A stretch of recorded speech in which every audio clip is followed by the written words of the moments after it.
দিন আইএসএফ আছে, নওশাদ সিদ্দিকী আছে, ততদিন ভাঙড়ে ওদের তৃণমূল কংগ্রেসের শওকত হোক আর আরাবুল হোক আর মমতা ব্যানার্জি হোক জোড়া ফুল ফোটানো সম্ভব না। আপনারা এও জানেন যে আরাবুলকে সাসপেন্ড করেছে। সুতরাং এই যে খাওয়াখাওয়ির রাজনীতি করতে গোষ্ঠীদ্বন্দ্ব, তার মধ্যে থেকে ভাঙড়কে বার করে এনে ভাঙড়কে একটা নতুন পরিচয় দিয়েছেন। শওকত মোল্লাকেও কেন সাসপেন্ড করছেন আমি জানি না। যেদিনকে রক্তদান শিবির হলো তার সম্ভবত দুদিন পরেই আরাবুল ইসলাম যখন ভাঙড় 2 নম্বর পঞ্চায়েত সমিতিতে ঢুকছে তখন তাকে ধরে হেনস্থা করছে শওকত বাহিনী। দেখুন, ভাঙড়ে তো আমাদের পার্টির চেয়ারম্যান তথা ভাঙড় বিধানসভার বিধায়ক পীরজাদা নওশাদ সিদ্দিকী প্রতি বছরই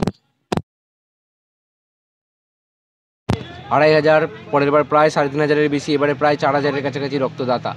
ভাঙড়ের যে দীর্ঘদিনের পরিচয় টিএমসি তৈরি করে রেখে দিয়েছিল যে ভাঙড় মানেই বোমা বন্দুকের রাজনীতি, সন্ত্রাসের রাজনীতি, সেখান থেকে ভাঙড়কে সরিয়ে এনে আজকে রক্তপাত প্রাণহানি নয়, রক্তদানই হোক ভাঙড়ের পরিচয়, এই ট্যাগলাইন করে সারা ফেলেছেন এবং রেকর্ড করেছেন।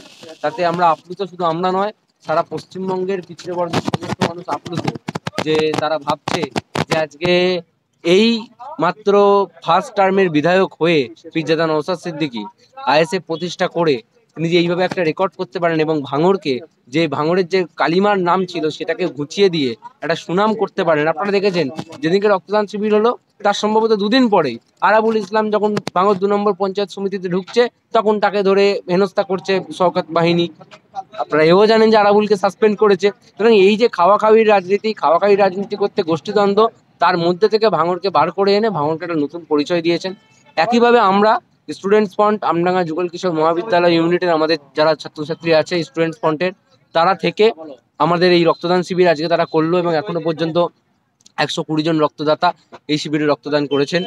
আমরা প্রত্যেক রক্তদাতার কাছে কৃতজ্ঞ, তেমন একইভাবে আমরা সেই সমস্ত আমডাঙ্গা যুগল কিশোর মহাবিদ্যালয় ইউনিটের আমাদের যারা সহযোদ্ধারা আছে তাদের কাছেও ধন্যবাদ জানাই যে তারা এরকম একটা অনুষ্ঠানের আয়োজন করেছে।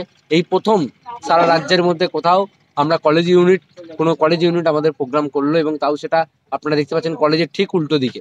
এটা একটা আমাদের কাছে গর্বের ব্যাপার। আরাবুলকে এর আগেও একবার সাসপেন্ড করা হয়েছিল, আবার দলে হ্যাঁ, বড় পদ দেওয়া হয়েছিল। আসলে ওদের মানে সেই ধনেপাতার ক্যাশ মেমোর মতো ব্যাপার হয়ে গেছে। তো আপনারা জানেন তৃণমূলে আবার শৃঙ্খলা, এরকম একটা কথা আমরা আগেও জানতাম যে পার্থ চ্যাটার্জি সে নাকি শৃঙ্খলা রক্ষা কমিটির ছিল। একবার কুণাল ঘোষকে সাসপেন্ড করছে, একবার কুণাল ঘোষ পার্থ চ্যাটার্জিকে সাসপেন্ড করছে। তো এই হয়েছে দলের অবস্থা। তো যাই হোক, আরাবুল এখন সরকার থেকে আসা নেতা, সে এখন হয়েছে আরাবুলের থেকে বড় নেতা। আরাবুলকে দল সাসপেন্ড করছে, এটাই আরাবুলের জন্য সবচেয়ে লজ্জার হওয়া দরকার। তবে যাই হোক, আমরা মনে করব যে এই সাসপেনশন যেন তার থাকে, এই কারণেই যেন থাকে, শুধু তার নয়, শওকত মোল্লাকেও কেন সাসপেন্ড করছেন আমি জানি না। তবে ওটা ওদের দলের অভ্যন্তরীণ বিষয়, সেটা দল জানবে ওদের সাসপেনশন থাকবে কি না থাকবে, সেটাও দলের ব্যাপার। তবে শওকত বা আরাবুল কেউই ভাঙড়ে কোনোদিনও আপাতত, যতদিন আইএসএফ আছে, নওশাদ সিদ্দিকী আছে, ততদিন ভাঙড়ে ওদের তৃণমূল কংগ্রেসের শওকত হোক আর আরাবুল হোক আর মমতা ব্যানার্জি হোক জোড়া ফুল ফোটানো সম্ভব না।